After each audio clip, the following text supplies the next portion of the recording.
I'm Ben Meiselas from the MeidasTouch Network, and I am joined by Steve Hassan, author of The Cult of Trump. Steve Hassan, PhD, is an expert on cult deprogramming. That's what he studied in connection with his PhD. He goes around, gives lectures on cult deprogramming. He himself has a history inextricably linked to cult deprogramming. He was in a cult many years ago, got out of it, and based on that journey, became a PhD and now teaches people about cult behavior, how to get out of cults and how to identify cult behavior, among other things. So I want to have a continuing series here on the MeidasTouch Network on our YouTube channel where we talk about the cult behavior taking place in MAGA, within the Republican Party, which frankly looks a lot more like a cult today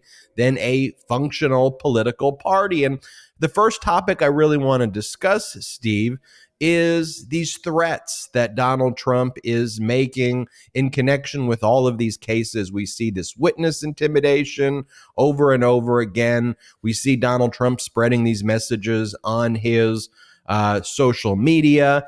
And the messages, as they did in January 6th, are reaching the intended audience, a radicalized group of people who I believe are cult followers. I want to get your view how we recognize this.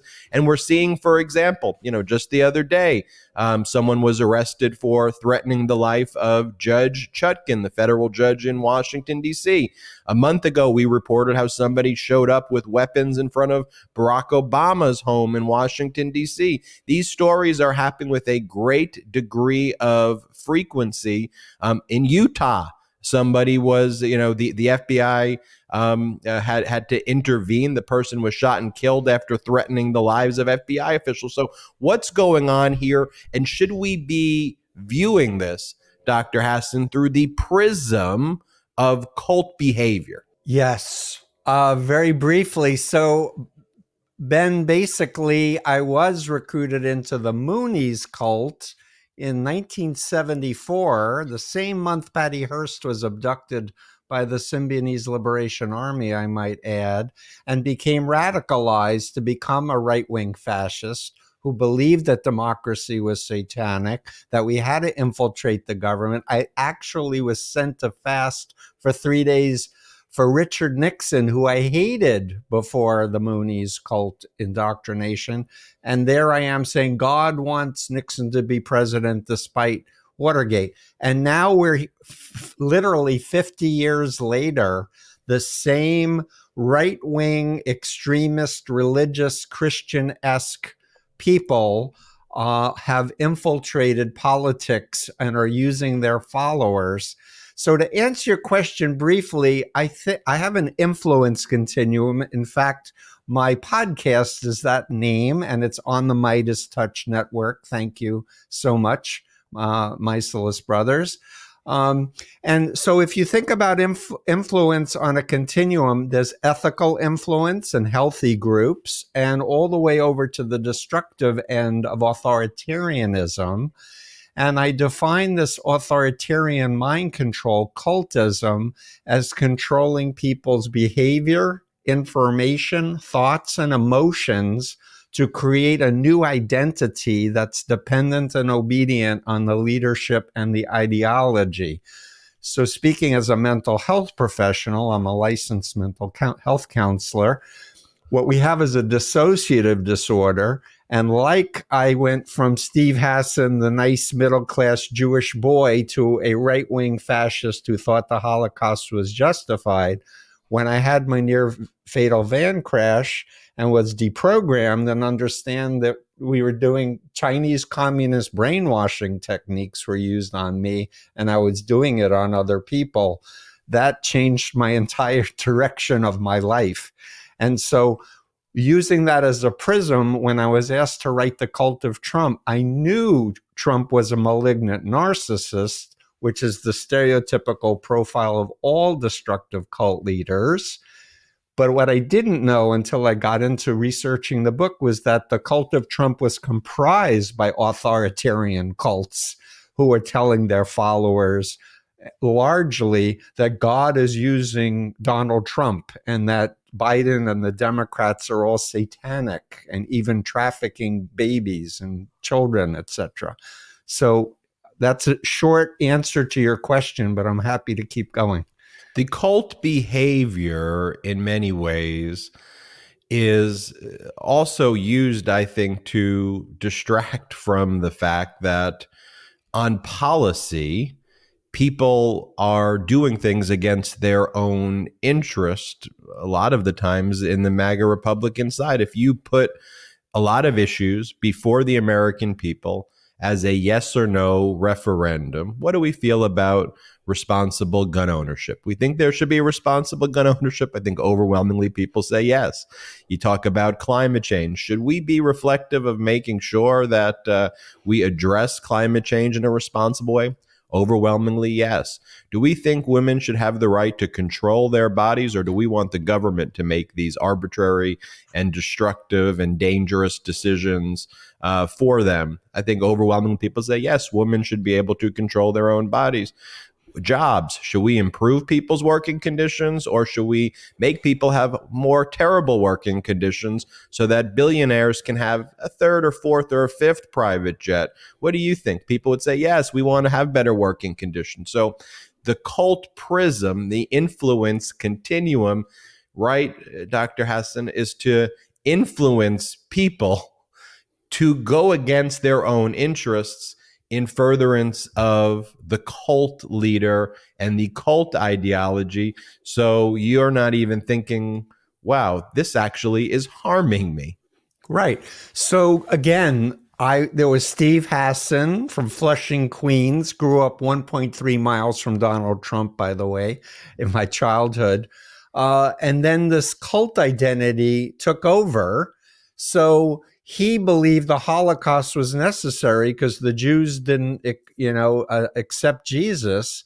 But Steve was educated as a Jew about the Holocaust, but there was a disconnect. Why? Because my cult, think about malware infecting your computer and taking over your operating system. That's what we're dealing with. Mind hacks, where information that's critical against the leader, the doctrine, or the policy is rejected. Thought stopping is used so that, and loaded language is used, fake news, or the Dems are satanic, so that somebody in this mindset can't go back in time and go, actually, what are my values and what do I want? Would I actually enter into a business relationship with a pathological liar for my business? No.